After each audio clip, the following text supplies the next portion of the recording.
Abra sua Bíblia comigo em Gálatas capítulo 5. Quantos creem que Deus vai falar ao seu coração nessa noite? Você crê nisso? Então abra a sua mente, o seu coração, e Deus vai falar conosco, em nome de Jesus. Gálatas capítulo 5, no verso de número 16 e 17. Diz assim a palavra. Todos abriram? Digo, porém, Paulo escrevendo à igreja aos Gálatas. Digo, porém, andai no Espírito e o que, gente? Jamais satisfareis a concupiscência da carne, porque a carne milita, guerreia contra o Espírito, e o Espírito guerreia contra a carne, porque são opostos entre si, para que não façais o que porventura seja do vosso querer. Pai, em nome de Jesus, pedimos que a Tua graça venha sobre nós, continue falando ao nosso coração e dá-nos entendimento para a Tua palavra agora. Diga assim comigo, igreja: Senhor Jesus, o Senhor vai falar agora. Eu quero abrir a minha mente e coração, em nome de Jesus. Quem aqui já teve vontade de fazer alguma coisa que você sabia que não era vontade de Deus? Quem aqui já teve? Acho que todos nós, né? Por isso que ele diz assim, para que, porventura, ou que você não faça algo do vosso querer. Todos nós temos os nossos desejos, as nossas vontades, mas a Bíblia está dizendo aqui, que ele está dizendo assim, andai no Espírito e jamais satisfareis as concupiscências da carne. Essa palavra concupiscência da carne está falando de tudo aquilo que é da natureza humana, que é aquilo que é da natureza caída do homem, que são os nossos desejos que são contrários à vontade de Deus. É aquela compulsão pelo pecado. Concupiscência fala de uma raiz que nós nascemos com ela por causa do pecado, que nós herdamos em Adão, e que isso nos leva, nos impulsiona a fazer coisas que são contrárias à vontade de Deus. Fala daquele desejo, daquele anseio, daquele anelo que temos por coisas que contrariam a santidade e a vontade de Deus. É o desejo de desobedecer aquilo que nós sabemos que não é, que Deus não aprova. É uma coisa interior, que nasce no nosso interior, que leva à desobediência. É o nosso temperamento descontrolado. É aquilo que fere o Senhor Jesus. Então, quando ele fala sobre satisfazer as concupiscências da carne, é que existe em nós um desejo para o mal. E ele está dizendo, porque a carne, esses desejos, militam contra o Espírito, porque o Espírito é contra a carne, e a carne é contra o Espírito. E há uma guerra entre eles, há uma luta constante, ininterrupta, dia e noite, onde nós somos atacados pelos nossos desejos naturais, e onde nós sabemos que Deus tem uma vontade, e nós normalmente temos uma vontade contrária a Ele. É só você dar uma olhada quando você tem algum problema com alguém, houve lá um problema, uma dificuldade, alguém falou alguma coisa que você não gostou, ou alguém postou alguma coisa que você não gostou, e aí, qual é o nosso desejo? O desejo é de ir lá e dizer assim, vem cá, deixa eu te dar um abraço, é esse não? Normalmente o nosso desejo é falar um monte de coisa, sim ou não? Quem aqui já ficou entalado na garganta para falar algumas coisas para alguém, e às vezes falou, estragou tudo, e agora não tem como retornar muitas vezes. E aí você entende pela palavra que você tem que ir lá pedir perdão, mas o nosso desejo é não pedir perdão, se não é assim não. O nosso desejo não é ir lá pedir perdão, cumprindo a vontade de Deus, se humilhar. O nosso desejo é explicar os nossos erros, as nossas falhas, querer ter razão, dominar sobre a situação, querer que os outros façam o que nós queremos que elas façam. Esse é o desejo natural nosso. E ele está dizendo que há uma luta contra isso. E ele fala assim, para que não façais o que você quer fazer, que a sua carne quer fazer. Irmãos, a Bíblia diz que a nossa carne é má, e que a nossa justiça é como trapos de imundície. de imundícia. São coisas horríveis diante de Deus. As nossas inclinações é para a morte, não é para a vida. Mas aí ele está dizendo, qual é o antídoto contra isso? Como vencer a concupiscência da carne? Como vencer essa natureza caída? Como vencer as minhas próprias vontades que contrariam a vontade de Deus? E ele dá aqui, ele fala, andai no Espírito. Diga comigo assim, andar no Espírito. É a resposta bíblica do Espírito Santo para dizer, se você andar, se você caminhar comigo, se você se dispor a fazer a minha vontade, se aquilo que você entende que é a minha vontade, você vai determinar na sua vida para que você faça isso, você vai viver de uma forma diferente. Você vai ter uma vida abundante. Você vai ter uma vida acima do normal, ou seja, você vai ter uma vida sobrenatural, sobre o natural. Quando ele fala andar no Espírito, ele está dizendo o seguinte, que cada passo que eu dou na minha vida, eu estou dando debaixo da direção do Espírito. E você percebe que basta um passo errado para você mudar a trajetória da sua vida. Então você sabe que aqui é o caminho que você tem que andar, segundo a vontade de Deus, e você está caminhando aqui. Mas um passo errado é suficiente para você sair da trajetória, é só você fazer isso. Você saiu fora da trajetória. Por isso que ele diz, andai no Espírito, pergunte a Ele, pergunte a palavra, pergunte a Deus, o que você tem que fazer, qual é o próximo passo, não dê o próximo passo sem a direção do Espírito. E aí você não satisfaz as concupiscências da carne, e aí você não faz aquilo que é da tua vontade, e você faz o que é da vontade de Deus. Então, aqui a resposta é andar no Espírito. Quando eu ando no Espírito, a minha carne é vencida e eu não faço a minha vontade. Eu quero dar 2 exemplos aqui. O primeiro exemplo é o exemplo de Jesus. Jesus, ele diz lá em Mateus 14, 25, não precisa abrir, eu vou ler para você, talvez vai ser projetado aqui. Diz assim, na 4ª vigília da noite, foi Jesus ter com eles, andando por sobre o mar. O que está acontecendo aqui?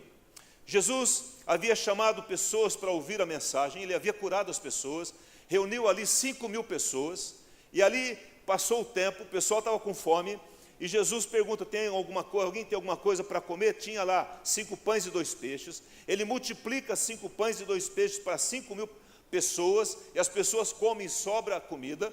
Aí ele fala para os discípulos, olha, vocês podem pegar o barco e atravessar aqui o mar da Galileia, vai embora para lá, que eu vou despedindo as multidões. Estavam exaustos, todo mundo havia trabalhado muito.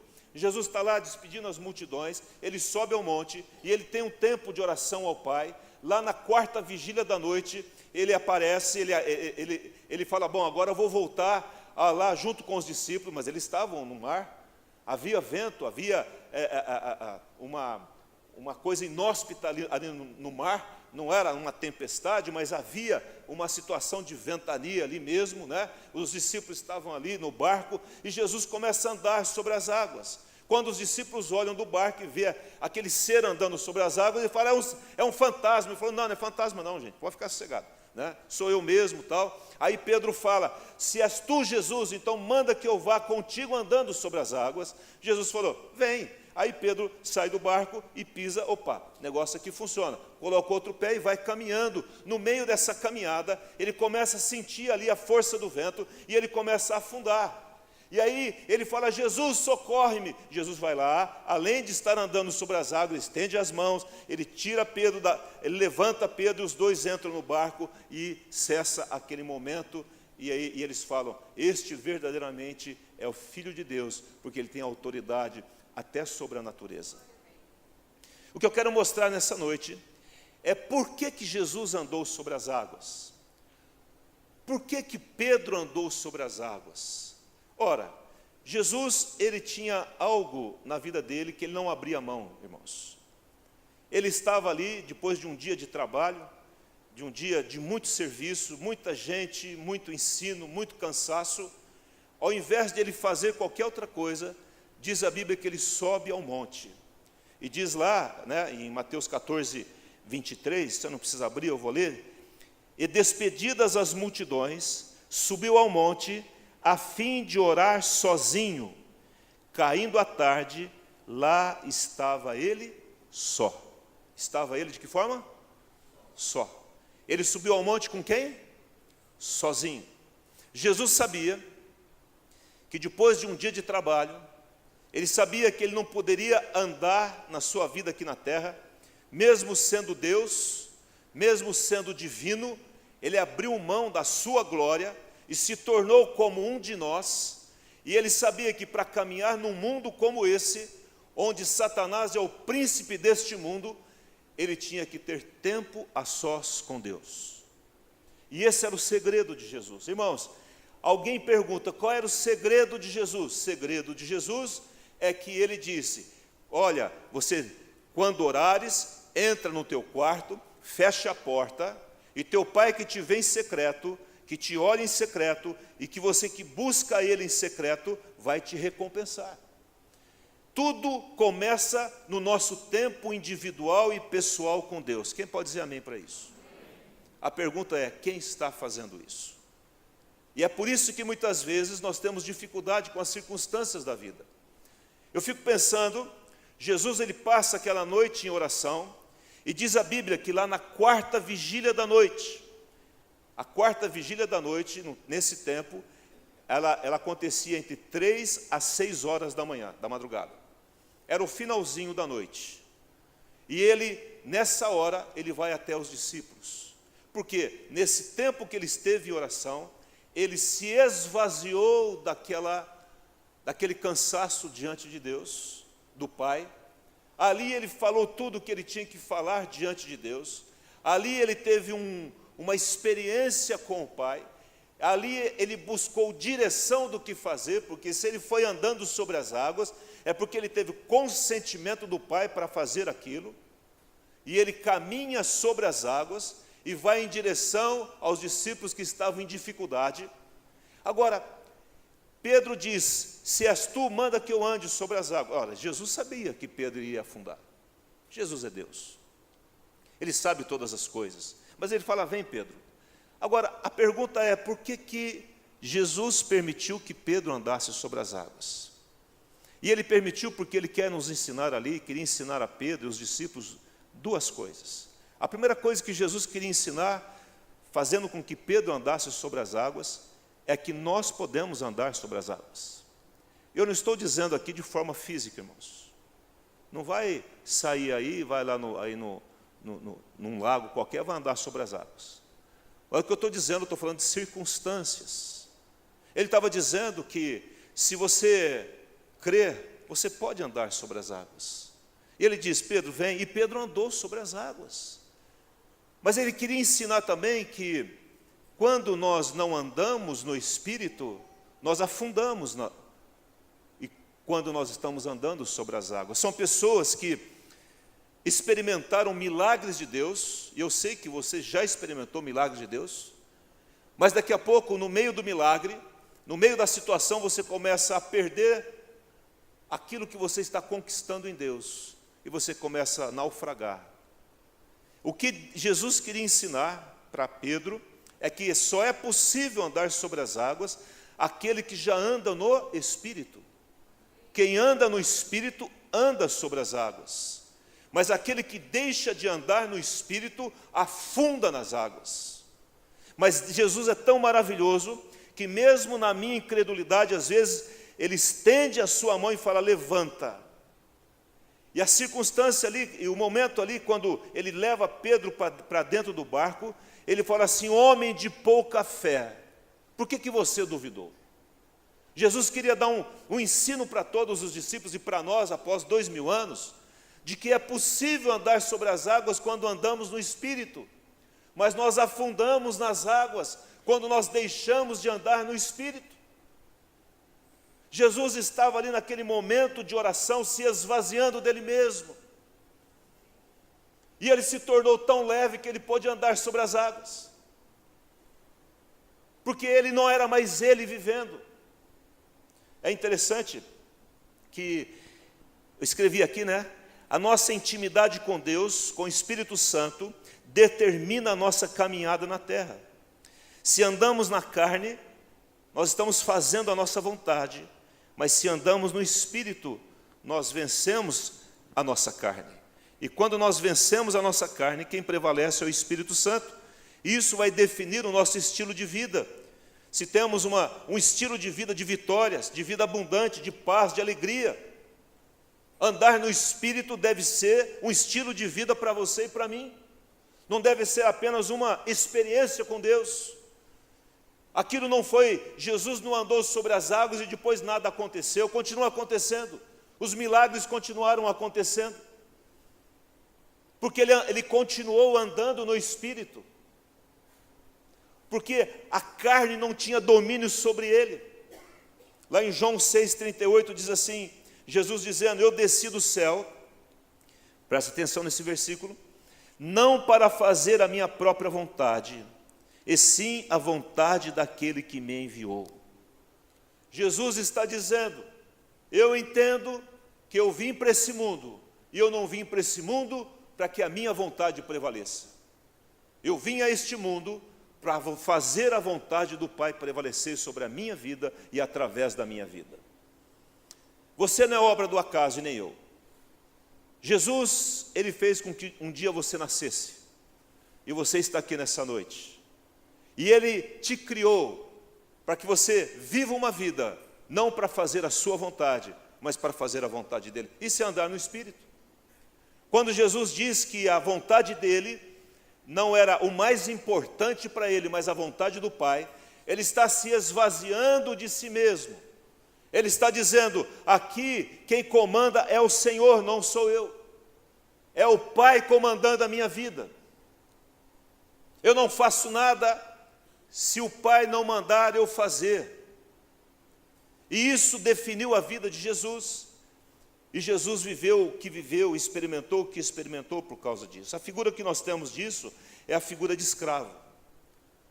Quando, no tempo aqui de Jesus, os escravos eram levados em alguns lugares, e ali os senhores com dinheiro compravam, avaliavam aquele escravo, aquele homem, aquela mulher, e levavam para dentro de casa, e aquele escravo passava a viver naquela casa. Agora ele estava ali para servir. O escravo não tinha vontade própria. O escravo, ele não era ouvido. O escravo, ele não poderia dar a sua opinião. O escravo tinha que apenas obedecer o seu senhor, se ele quisesse permanecer naquele lugar. E quando eu e você encontramos com Jesus, voluntariamente, nós nos colocamos na posição de servos. Eu posso falar com o meu Pai, com o meu Senhor. Eu posso colocar o meu coração diante dele. E ele ama isso, ele gosta disso. Eu posso abrir o meu coração e falar das minhas decepções, dos meus desejos pessoais, daquilo que eu quero, do plano que eu fiz, mas aí eu sempre tenho que terminar a minha conversa com ele dizendo, não seja feita a minha vontade, mas seja feita a tua vontade. É aquele momento em que você está querendo fazer alguma coisa, tomar uma decisão, e aí você olha para a palavra, você pergunta para um irmão, para uma irmã, para um pastor, o que ele pensa disso, ele vai na palavra e mostra que aquilo ali não deve ser feito, e aí a pessoa fala, e agora? Eu faço o que eu quero, ou eu faço o que a palavra está dizendo que eu devo fazer? Constantemente nós estamos nessa encruzilhada. Aquilo que prevalecer vai definir o seu estilo de vida e o resultado da sua vida. Quem está entendendo isso? Se é a palavra de Deus, se é a vontade de Deus, aquilo vai prevalecer na sua vida. E o seu futuro, aquilo que você plantou, é aquilo que você vai colher. Amém, não? E é importante isso, quando os jovens vêm falar comigo sobre namoro, eu falo assim, você vai orar. E você vai buscar uma direção de Deus. Você pode casar com quem você bem quiser. É uma decisão sua. E Deus não vai interferir nisso. Mas se você quer que Deus fale com você, que a vontade dele seja feita, então pergunta, essa pessoa é a pessoa que o Senhor tem para mim, sim ou não? E aí você está com o coração a 300 por hora, só de pensar ele sai quase para a boca, e aí Deus fala com você, e você fala, tá bom Deus, vai ser feita a tua vontade. Mas se eu fizer a vontade que não é de Deus, você vai colher as consequências, Deus não vai te abandonar, mas você vai passar por coisas que você não precisaria passar. Está bem assim, não? Que nem diz o pastor Daniel Alfa. Está bom para você assim, né? Ele fala isso, né? É assim que funciona. Diz assim a palavra. João 3,8, Jesus disse a Nicodemos: o vento sopra, não sabe de onde vem nem para onde vai. Assim é todo aquele que é nascido do Espírito. Queridos, Jesus está falando para Nicodemos. Nicodemos, um homem que conhecia a palavra. Ele era um fariseu dos fariseus, um chefe. Ele era um cara que entendia da lei, da palavra. Ele chega diante de Jesus e fala: que farei para herdar a vida eterna? Você tem que nascer de novo, ô Nicodemos. Aquele que não nascer da água do Espírito não pode ver o reino dos céus. E aí ele diz: o vento sopra. Queridos, o que Deus quer nos mostrar é que só pode andar ao sabor do vento do Espírito aquele que estiver vazio de si mesmo. Não tem como, não há outra maneira. Eu tenho que dizer para as minhas vontades, para a vontade da minha carne, que aquilo que é contrário à vontade de Deus, não para ela. Dá um basta, dá um chega para lá. E dizer: Deus, eu quero a tua vontade na minha vida. E ó Deus, e vai ser feita a tua vontade. Mesmo que eu queira fazer uma coisa diferente. Ele está dizendo que, Nicodemos, se você ficar cheio do Espírito Santo, você vai estar tão leve de si mesmo, que o vento vai soprar e vai conduzir para onde você quer. Para onde eu quero, né? Deus falando. Jesus andou sobre as águas, pois ele não estava no controle da sua vida. Quando você entrega o controle da sua vida ao Pai, você vai andar sobre as águas. Você vai navegar acima dos problemas. Algumas coisas doem em nós, acontecem, nós sofremos, choramos, angustiamos. Mas quando eu decido andar no Espírito, eu sei que aquilo vai ser vencido, porque aquele que habita em mim é maior do que aquela circunstância, do que aquela situação. Você entende isso? Só anda sobre as águas aqueles que se colocaram nas mãos do Senhor. Aí você está tão leve que Deus pega você e você vai andar sobre as águas e Ele vai soprar e vai dar a direção e você vai para onde Ele deseja que você vá. O outro exemplo que eu quero dar é a vida do apóstolo Paulo. Agora a pessoa fala assim: ah, mas Jesus era divino. Sim, era Deus. Mas tá bom, então vamos pegar um homem que não era divino, era como eu e você, apóstolo Paulo. Um homem que foi usado pelo Espírito para escrever a maior parte do Novo Testamento. Ele foi um nascido fora do tempo, se tornou um apóstolo de Cristo. E ele escreve assim em Gálatas 2,20: logo, já não sou eu quem vive, mas é Cristo que vive em mim. Jesus está no comando, na direção da minha vida, ele está dizendo. E esse viver que agora tenho na carne, vivo pela fé no Filho de Deus, que me amou e a si mesmo se entregou por mim. Queridos, o que ele está dizendo aqui é que agora não vivo eu, é Cristo vive em quem? Em mim. Esse viver que eu tenho na carne, eu vivo pela fé. Jesus, ele tinha um segredo na vida dele. O segredo é estar num lugar solitário, sozinho, para se reabastecer de Deus e para se esvaziar de si mesmo.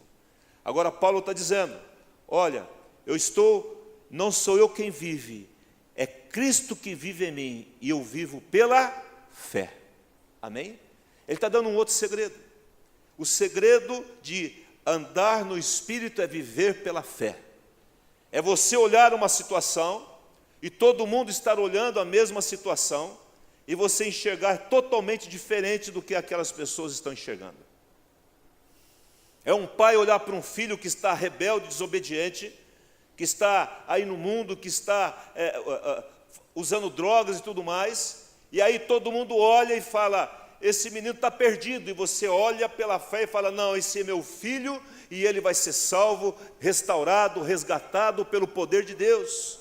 É olhar para o seu marido, para a sua esposa e dizer: isso não é um caso perdido, porque o meu Deus, o Deus que eu sirvo, Ele é maior do que a vontade, do que os erros daquela pessoa que estão vivendo ao meu redor. Então eu decidi viver no Espírito.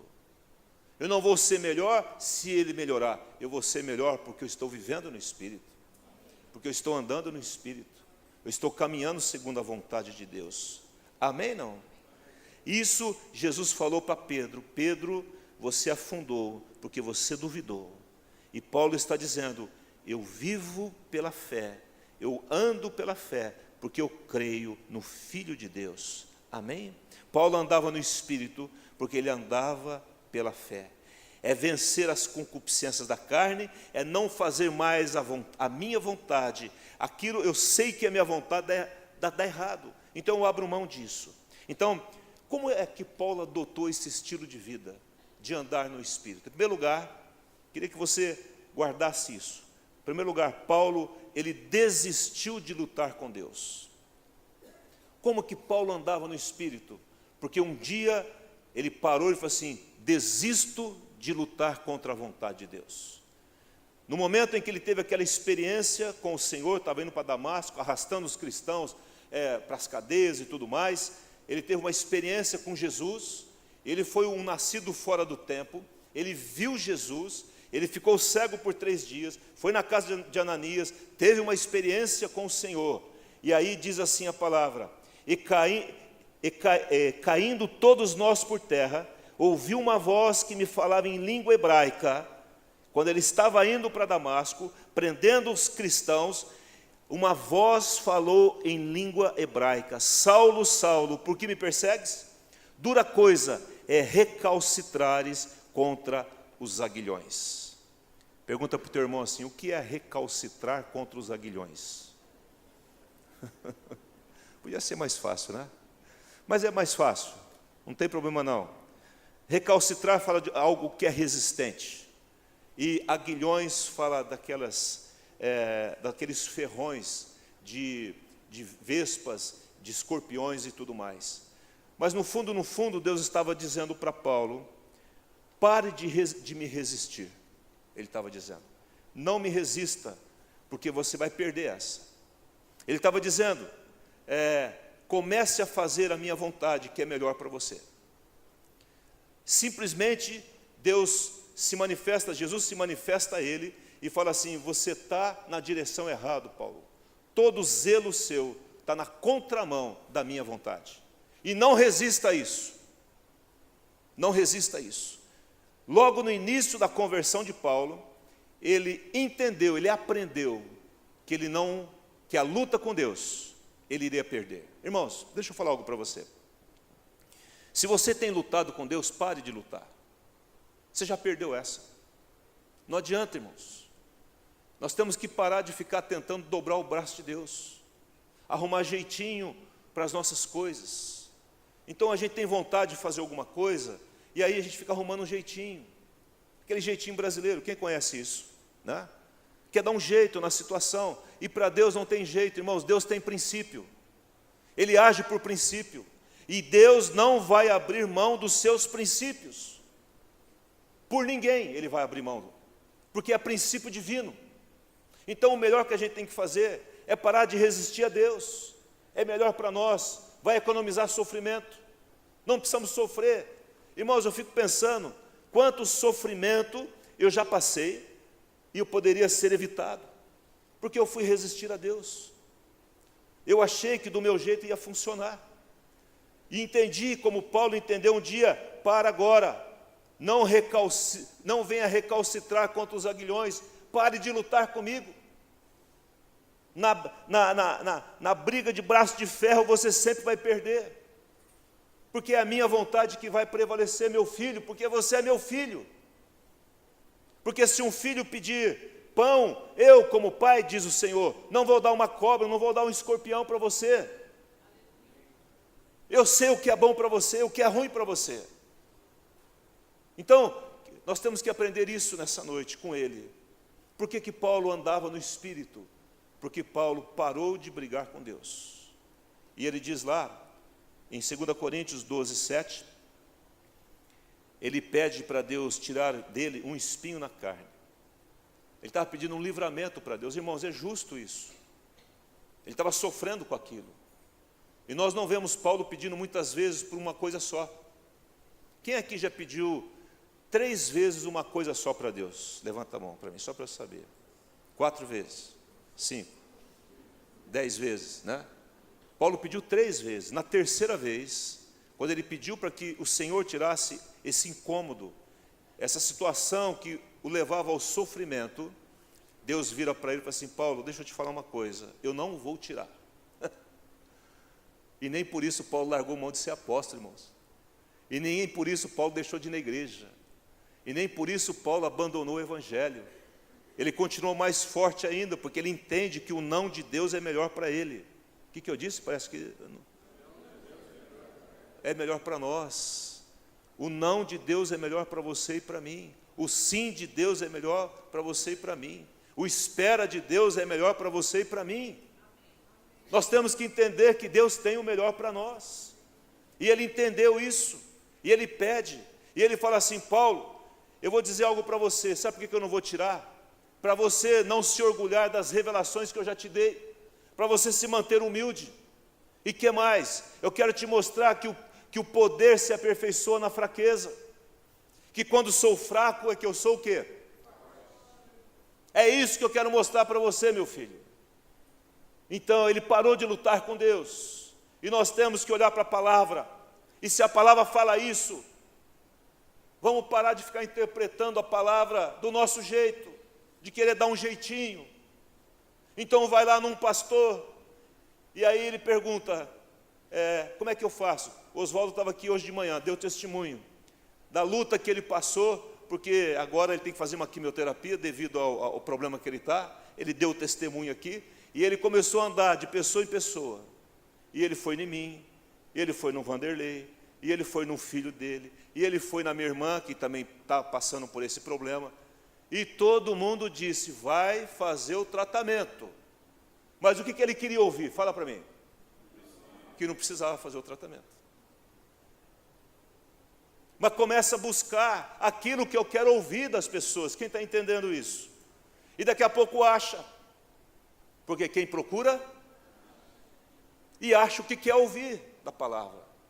E a Bíblia diz que nos últimos tempos as pessoas iriam buscar aquilo que fosse agradável aos seus ouvidos, para fazer as suas próprias vontades. Queridos, nessa noite, em nome de Jesus, nós temos que decidir parar de querer fazer a nossa própria vontade, porque não vai funcionar. Não adianta ficar lutando. Deus não vai mudar de opinião, irmãos. Amém, não? Então, tem que parar com isso. Ele diz assim em Filipenses 3, 7 e 8, mas o que para mim era lucro, Paulo escrevendo aos Filipenses, isto considerei como perda por causa de Cristo. Sim, deveras considero tudo como perda, por causa da sublimidade do conhecimento de Cristo Jesus, meu Senhor. Ele é o meu o quê? Ele é o dono da minha vida, por amor do qual perdi todas as coisas, e as considero como refúgio, como lixo. O que ele conquistou na sua vida perto da sublimidade de Jesus era tão pequeno, que ele falou: não dá para trocar uma coisa pela outra. Jesus, o Senhor vai prevalecer na minha vida sempre. O Senhor é o Senhor da minha vida. E esse quebra de braço vai terminar hoje aqui. É da tua vontade, Senhor, tá bom, é duro para mim. Tem que pedir perdão, Deus? Tem. Mas quem que fez isso? Foi o outro. Mas vai você. Aí você vai. Você o quê? Vai. É melhor para você. Vai pedir perdão. Vai se reconciliar. Em nome de Jesus. Deseja o bem a quem deseja o mal a você. É assim que Jesus ensinou. Dá outra face para aquele que te feriu numa face. Não deseja o mal ao próximo. Faça o bem àqueles que não querem o seu bem. Deseje o bem para aquele que te deseja o mal. É Jesus falando conosco nessa noite. E ele diz em Provérbios, aí, ele diz assim: perder, entregar tudo para ganhar tudo de Deus. Quando eu perco tudo, quando eu entrego tudo, Deus me dá o tudo. Eu só tenho tudo de Deus a hora que eu entrego tudo a Ele. Quem pode dizer amém para isso? Segundo lugar, Paulo nos ensina. Paulo entendeu que andar no Espírito é um processo gradativo. É um processo gradativo. Ele diz assim em Gálatas 4,19: meus filhos, por quem de novo sofre dores de parto, até ser Cristo formado em vós. Irmãos, é uma decisão que eu e você temos que tomar, e só você pode tomar, e só eu posso tomar, de começar a viver uma vida cristã numa outra dimensão, mas é algo gradativo. Ninguém anda no Espírito do dia para a noite, nós vamos andando no Espírito, à medida que a gente vai abrindo mão das nossas vontades carnais e pessoais, o Espírito vai nos enchendo gradativamente e nós vamos andando no Espírito.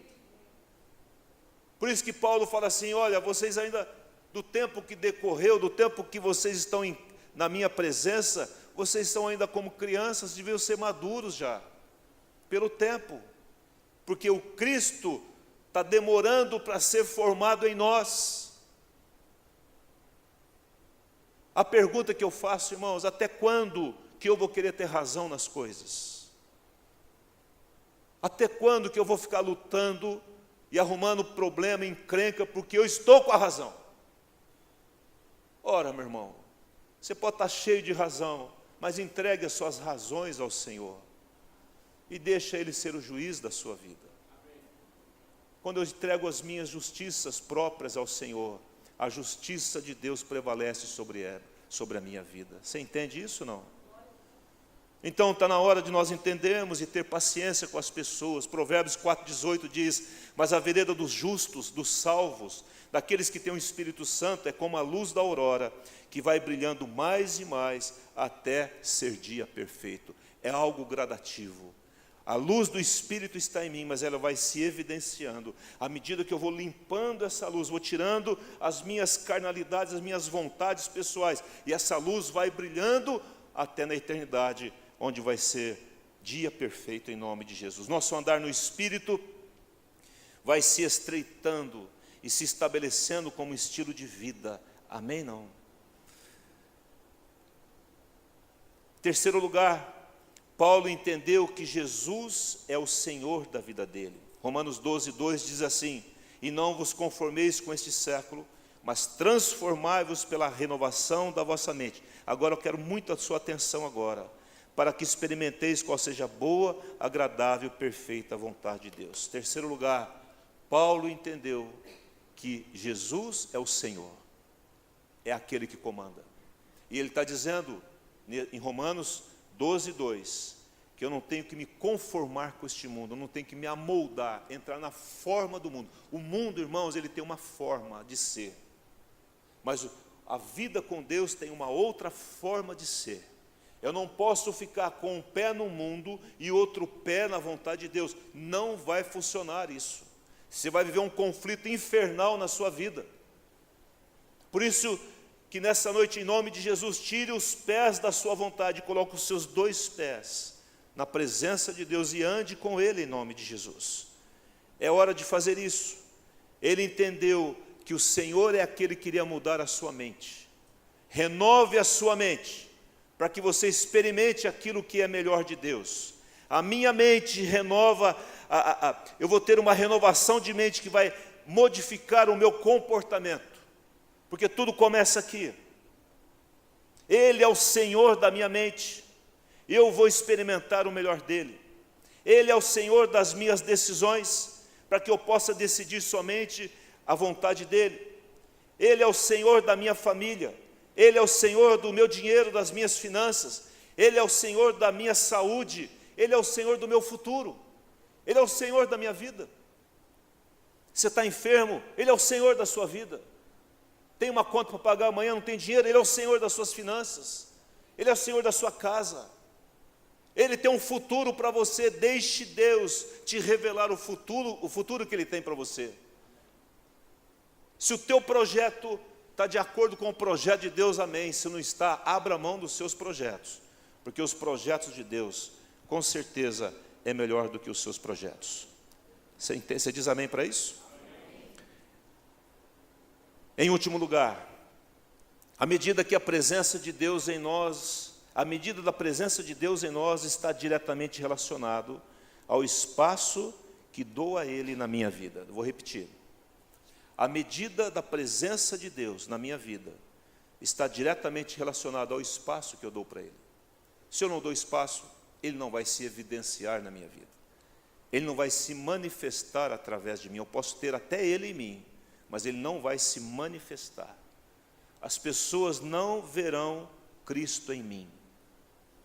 Quanto mais espaço eu dou a ele na minha vida, mais eu estou andando no Espírito. E quanto mais eu ando no Espírito, mais eu posso andar sobre as águas e vencer as circunstâncias e as situações que estão aí acontecendo na minha vida.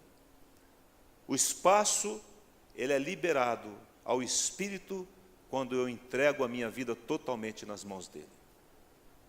Isso é um ato de fé. Isso é um ato de fé. Isso você conquista lá no seu quarto, em Deus, orando e lendo a palavra. E você vai ganhando fé para confiar em Deus toda a sua vida e saber que Ele tem o melhor para você. Amém? Não? Andar no Espírito fala de uma vida de fé, quando eu permito que o Espírito Santo ocupe todas as áreas da minha vida. Aí sai o orgulho, que é uma obra da carne, e entra a humildade, que é uma obra do Espírito. Sai a incredulidade e entra a fé, sai a impureza e entra a santidade, sai o mau temperamento. Quem tem temperamento ruim aqui? Levanta a mão. Irmãos, quem me conheceu sabe do meu temperamento. Meu temperamento é um temperamento colérico. E eu sei, e a minha esposa sabe, como que foi. Até eu abrir mão, até eu buscar o domínio do Espírito para vencer o meu mau temperamento. Você sabe que todo temperamento tem um lado bom e tem um lado ruim, não é verdade? O temperamento colérico, o lado ruim é explosivo, fala antes de pensar, machuca as pessoas com as palavras, e depois, para arrumar isso, depois que falou, faz assim, é difícil consertar, né? Mas ele tem um lado bom, porque o colérico é uma pessoa muito proativa, ele é muito produtivo, e isso é muito bom. Tem um temperamento sanguíneo. Alguém é sanguíneo aqui? Né? Sanguíneo é a pessoa que tem um lado muito bom, porque é uma pessoa muito feliz, muito alegre, sorridente, tudo está bom, aleluia, glória a Deus, a vida é bela, né? Mas, irmãos, o sanguíneo é aquela pessoa que não consegue deixar você terminar a sua frase. Ele quer terminar por você. Então você está falando, ele vai entrar no meio, na ansiedade de querer falar, ele entra no meio, então você nunca termina, né? A pessoa sempre termina por você. Eu desisti até de lutar contra isso, deixa terminar, fica bom assim. Aí você anda no Espírito, e ela anda no Espírito porque ela acaba suportando algumas coisas também. Aí tem o temperamento fleumático, que é o cara bom vivant. A vida é uma maravilha, que coisa boa, é o cara que não fica bravo com ninguém. Se ele está tocando, está bom, se ele está sentado, está bom para ele, né? O colérico não. Se eu estou na escala, eu tenho que tocar. E se eu não tocar, não vem mais na igreja. Esse é o colérico. E o fleumático, não toquei, toco semana que vem, tudo bem. Mas é o cara que fica empurrando com a barriga. Nunca decide nada, irmãos. Ele acha que Jesus vai descer do céu para resolver os problemas dele. O fleumático é aquele que a torneira está pingando faz 1 ano e 2 meses e 3 horas. E ele não levanta da televisão para tocar um corinho da torneira. E a mulher está ali falando, eu não sei porque está vindo água, excesso de água. Está amarrado o diabo. Está expulsando o capeta da torneira. É ele que é preguiçoso, né? E não está lá fazendo o que tem que fazer. É o fleumático. E tem o melancólico. É uma benção melancólico, irmãos. É um cara assim, intelectual, inteligentíssimo, resolve as coisas em 2 minutos, o sujeito assim, mas basta falar uma coisa para ele que ele ficou chateado.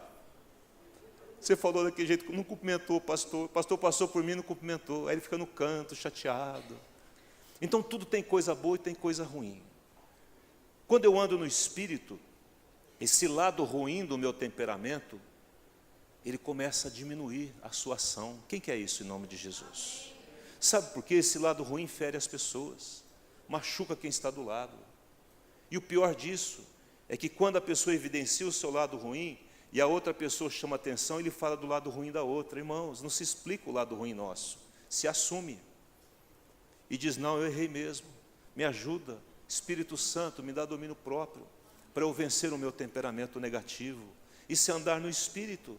É quando eu não me conformo com aquele estilo de vida errado, com aquela maneira errada de agir, e eu falo: não, isso não vai prevalecer na minha vida. Eu quero andar no Espírito, eu quero ser cheio do Espírito, eu não quero viver isso, eu não preciso viver isso, eu não preciso ferir as pessoas dessa forma. Amém? Não? E aí sai a justiça própria e entra a justiça de Deus. Você sabia que a justiça de Deus só vem quando você entrega a sua justiça a Ele? Então entrega a justiça. E aí você fala: entreguei, pastor. Mas como que você entregou? Eu oro por ele, o João me feriu, aí eu oro: ó Deus, pega o João e torce o pescoço dele. Você não entregou nada, você quer a justiça sua, e Deus não vai fazer isso, não vai torcer o pescoço do João, não vai. Deixa a justiça de Deus prevalecer, mas você tem que entregar a sua justiça. Aí sai a inquietação e vem paz, vem descanso. Sai a reclamação e entra o que, gente? A gratidão. Sai a tristeza e entra a alegria. Na verdade, sai as obras da carne e entra os frutos do Espírito. Porque as obras da carne, está dizendo aqui em Gálatas capítulo 5, é tudo aquilo que é contrário a Deus. Mas as obras da carne que está escrito lá, idolatria, feitiçaria, prostituição, impureza, inimizade, porfia, ciúme e essas coisas. Mas o fruto do Espírito é amor, alegria, paz, paciência, domínio próprio e tudo mais. Amém, não? E eu quero declarar nessa noite, em nome de Jesus, isso acontecendo na sua e na minha vida. Eu quero encerrar. Abra Filipenses capítulo 2, com esse versículo. Filipenses capítulo 2, um pouquinho para frente, no verso de número 13. Filipenses 2, 13. Diz assim: porque quem? É quem efetua em vós, tanto que o querer como o que? Realizar, segundo a sua boa vontade. Vamos ler junto esse versículo? Olha aqui no telão. Porque Deus é quem efetua em mim, falei em mim, tanto querer como realizar, segundo a sua boa vontade. Quero encerrar com isso. Existem duas situações na nossa vida. Primeiro, a situação, volta lá ao versículo, por favor, que Deus efetua em vós o querer. Às vezes eu nem quero. É a pessoa que chega na igreja e fala: não aguento mais o meu cônjuge, eu não, o quê? Quero mais. Aí eu pego a Bíblia e digo assim: mas a vontade de Deus é que você não separe do seu marido ou da sua esposa. Essa é a vontade de Deus. Então, a palavra de Deus está dizendo: Deus é quem efetua em você tanto o quê? O querer. Deus, eu não quero fazer a tua vontade, mas opera em mim o querer. Me ajuda, Senhor, muda o meu querer, entra na minha vontade e muda ela. Aí, às vezes você quer, mas você não consegue o que, gente? Realizar. Aí você vai recorrer a quem? A Deus. E aí você fala: Deus, eu estou querendo, mas não estou o quê? Conseguindo. Quem aqui gostaria de orar mais? Levanta a mão. Você quer, não quer? Então fala: Deus, eu quero orar mais, me ajuda a realizar isso. Está entendendo ou não? É dependência do Espírito, é andar no Espírito. E o Espírito Santo está aqui para operar em você o querer e o realizar. Vamos ficar em pé e vamos orar em nome de Jesus. Esteja orando agora.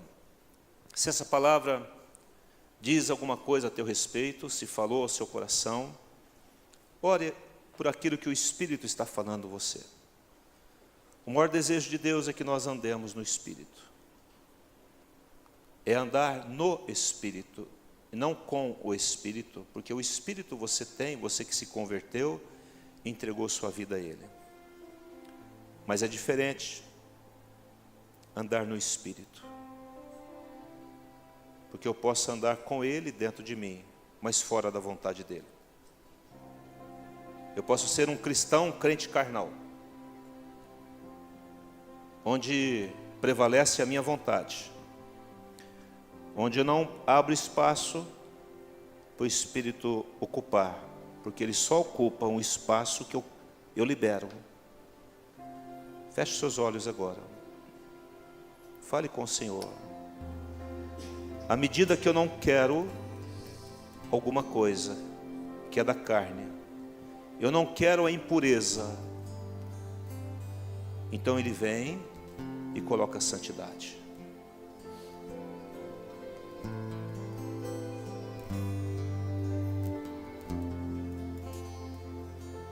Talvez você está tão viciado no celular, nas mídias, em jogos, porque você está, quem sabe, fugindo de algumas situações, e aquilo te deixa um pouco mais tranquilo, mas é uma mentira isso. Isso é como tapar o sol com a peneira. Mas na verdade você chega em Deus e fala: Deus, muda isso na minha vida, Pai. O seu temperamento descontrolado, fala demais, fala de menos, fala agressivo, não fala nada. Você que não acredita mais, o Espírito Santo está falando aqui, não acredita mais que Deus possa resolver uma situação que te incomoda tanto. Ele está dizendo: eu opero o querer e o realizar. Você fala: Deus, faz tanto tempo que essa coisa está assim, eu tenho que acostumar com ela. Não. Viva você no Espírito.